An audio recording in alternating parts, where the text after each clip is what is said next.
All right, in this disclaimer video, I'm going to cover as much as I can about what goes into the thinking behind passive apperception, differentiation process, and getting to your primary conscious general function. And I'm not going to go into determining your conscious attitude, libido movement, and the second half because that's going to be the second half of the test. So I'll do a video on that when it comes to it. All right, there are two things that you need to do to determine your type. One is you need to determine your primary conscious general function. The second thing you need to do is understand what your conscious and unconscious attitudes are. Once you have both, okay, just a quick comment about the primary conscious general function. So if you're here, if you care and you're listening, you probably already study all this. You know that there are four general functions: sensing, thinking, feeling, and intuition. And one of them is your primary conscious function. And then one of them is the most inferior function. Okay, this is the most concise quote that I can cite from Psychological Types to explain what I'm getting at here in this video. It comes from paragraph 835 in Psychological, and I'm going to start here uh, where it says, "From a great number of existing or possible attitudes, I have singled out four, those namely that are primarily orientated by the four basic psychological functions, which are thinking, feeling, sensation, or intuition. When any of these attitudes is habitual, that's key. Type has to do with what's habitual, since everyone is thinking, feeling, sensing, and intuiting all the time. Um, you have to get to what is your key habitual motivation. So that's a big word that you can quote, that you can search in Psychological Types and come up with a lot of definitional material for finding type. When any of these attitudes is habitual, thus setting a definite stamp. And that's where I get the term type stamp from, because your type stamp is your habitual motivation. And it's different from how you act on a general, like from day to day, at any given point, at any given second. For example, what I'm doing right now in this video might not be associated with my type stamp. And you're gonna have to figure that out and start. Um, that was a big issue with me when I was getting into this. The difference between a type stamp and just our general goings about the day. So, um, type stamp is also going to be, I'll be using that in these videos. Um, and thus a definite type stamp on the character of an individual. I speak of a psychological type. These function types, which one can call the thinking, feeling, sensation, and intuitive types, may be divided into two classes according to the quality of the basic function, into the rational and the irrational. Rational being thinking and feeling, irrational being intuition and sensation. So then once you find your basic type stamp, you can say a person is a rational or an irrational type. Uh, the thinking and feeling types belong to the former class, that's rational, and the sensing and intuitive types, the latter, irrational. A further division into two classes is permitted by the predominant trend of the movement of the libido. So finally, you get to how the libido movement is empathetic into the object or abstracts from the object, and you finally get to uh, your libido movement inside the space of your primary conscious function. I'm just going to add this in here. I don't know if I'm going to find a quote for this, but it is important to find what your space is before determining libido movement, since there are different objects in different spaces. Um, for example, objects in the phenomenal world are just physical objects and experiences. So your libido movement can have empathy towards experiences in the real world if you're a sensing type. But if you're an intuitive type, you're not, or even like a thinking type, for example, um, the empathy is into objects of your mental space, which is knowledge and information. So your empathy is going to be towards knowledge and information and not towards a physical object. So that's why it's important to, in general, just um, define your most conscious space in the beginning. I'm not going to pull out quotes for that yet here because it doesn't really matter. I'm going to get into that in the next half of the video. And whether you think one is more important than the other at this point in time, it doesn't really matter because I'm going to cover both of them. So, so I hope you'll give me a break there. The first half of the test is going to be figuring out your primary conscious general function. And the method that we're going to use to do that is something called the differentiation process, where we're going to examine your passive apperception. Okay, there's some other terms that I will probably need to provide some citation for. Passive apperception and differentiation process. Passive apperception has to do with um, what function is leading another function, what is being directed, and what is undirected, what is differentiated, and what is undifferentiated or archaic, as Jung puts it. So I'm going to find some source for that. Okay, so this quote is important. This is from chapter 11 on the inferior function. It says this term, inferior, is used to denote the function that lags behind in the process of differentiation. So there's a process of differentiation, and one of the functions lags behind, and one of them proceeds in the front. Experience shows that this is practically impossible, blah, blah, blah, blah, blah, for anyone to develop a psychological function simultaneously. So one necessarily precedes the other. The demands of society compel, blah, blah, blah, a man to apply himself first and foremost to the differentiation of the function with which he is best equipped by nature, or which will secure him the greatest social success.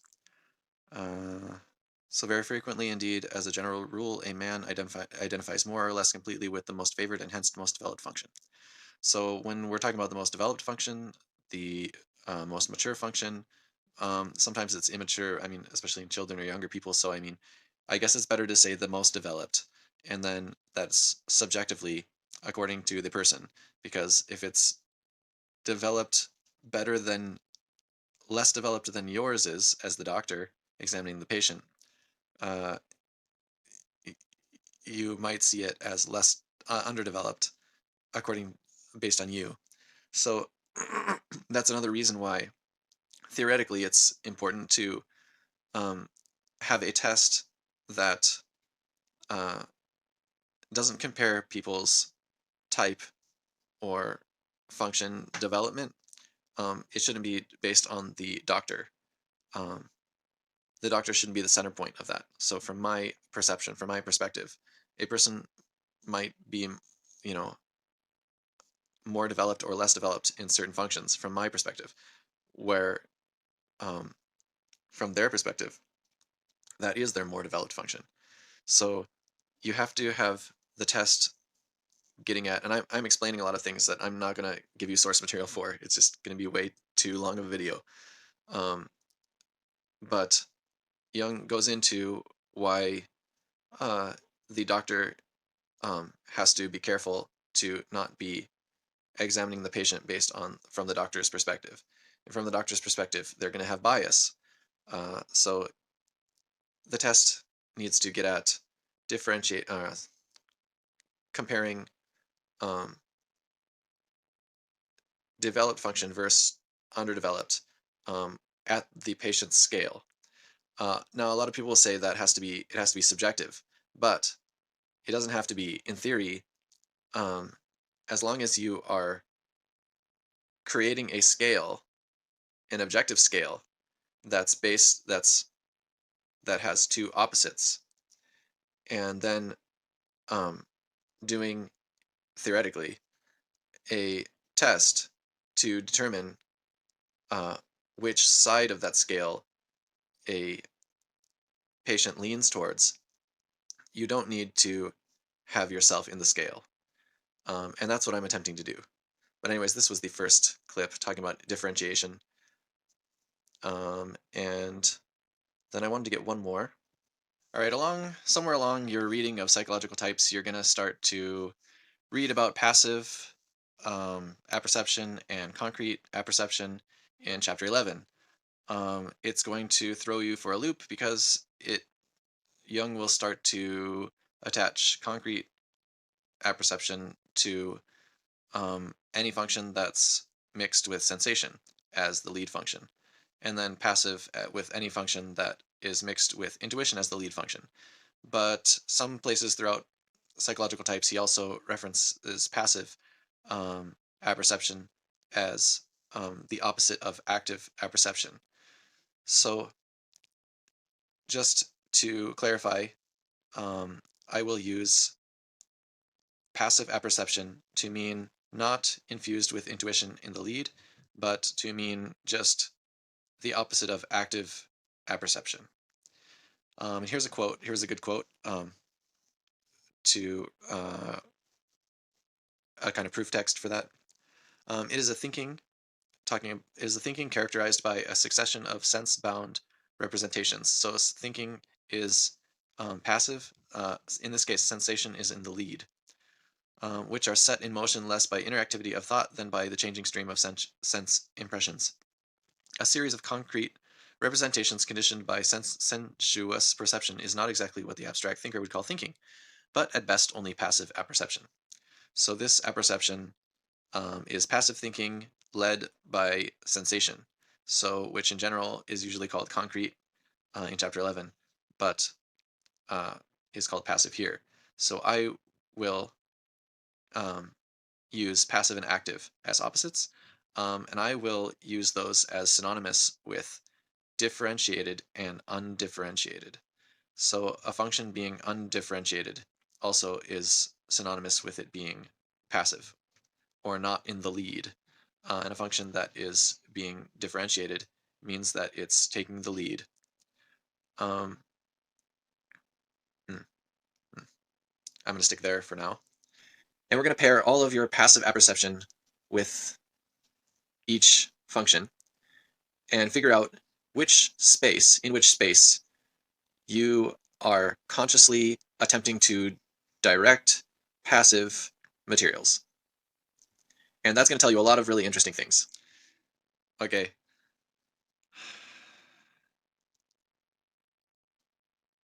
There are so many things happening on an unhabitual level throughout our daily basis. So many things that are, I like the term that I just read from one of the quotes, not mature, not doesn't have to do with maturity, but the more developed, more developed. So you don't only always do the most developed thing throughout the day, and we have challenges throughout the day that cause us to direct with our will all of the functions throughout the day, where we have to direct them throughout the day consciously. You have to bring it into consciousness, even though according to your type stamp, it is not your habitual motivated conscious function, and it is not the most developed thing in your function stack. So we need language that can understand that, and we need tests that can comprehend that and can um, when we come up with our what our type is, we need to take that into consideration. That's something that threw me off a lot. Um, and you can see that one function will lead another function even in unconsciousness, in unconsciousness. Yes. Let me give you an example.